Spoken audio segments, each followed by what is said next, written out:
Commandement d'Alma à son fils Chiblon, chapitre 38. Alma, chapitre 38. Chiblon était persécuté à cause de la justice.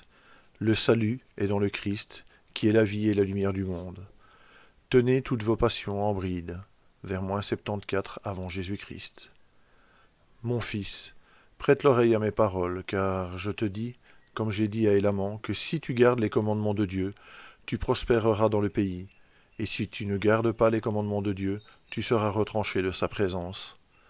Et maintenant, mon fils, j'ai l'assurance que tu seras pour moi une grande joie, à cause de ta stabilité et de ta fidélité à Dieu. Car de même que tu as commencé dans ta jeunesse à regarder vers le Seigneur ton Dieu, de même, j'espère que tu continueras à garder ses commandements. Car béni est celui qui persévère jusqu'à la fin. Je te dis, mon fils, que tu as déjà été une grande joie pour moi à cause de ta fidélité, et de ta diligence, et de ta patience, et de ta longanimité parmi le peuple des Oramites.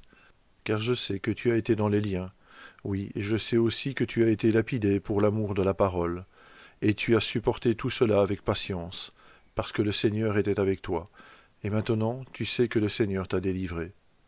Et maintenant, mon fils Chiblon, je voudrais que tu te souviennes que dans la mesure où tu placeras ta confiance en Dieu, dans cette même mesure tu seras délivré de tes épreuves et de tes difficultés et de tes afflictions, et tu seras élevé au dernier jour.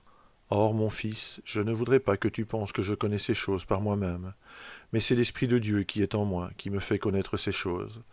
Car si je n'étais pas né de Dieu, je n'aurais pas connu ces choses. Mais voici, le Seigneur dans sa grande miséricorde a envoyé son ange m'annoncer que je devais arrêter l'œuvre de destruction parmi son peuple. Oui, et j'ai vu un ange face à face, et il a parlé avec moi, et sa voix était comme le tonnerre, et elle a fait trembler la terre tout entière. Et il arriva que je fus 3 jours et 3 nuits, l'âme remplie des souffrances et des angoisses des plus cruelles.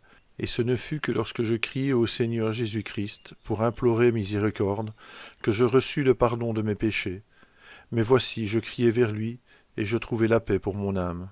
Et maintenant, mon fils, je t'ai dit cela afin que tu apprennes la sagesse, afin que tu apprennes de moi qu'il n'y a pas d'autre chemin ni de moyen par lequel l'homme puisse être sauvé, si ce n'est dans et par l'intermédiaire du Christ.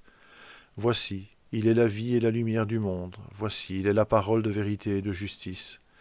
Et maintenant, comme tu as commencé à enseigner la parole, de même je voudrais que tu continues à enseigner, et je voudrais que tu sois diligent et modéré en tout.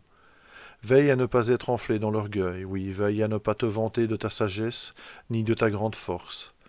Use de hardiesse, mais pas d'arrogance, et veille aussi à tenir toutes tes passions en bride, afin d'être rempli d'amour. Veille à t'abstenir de l'oisiveté.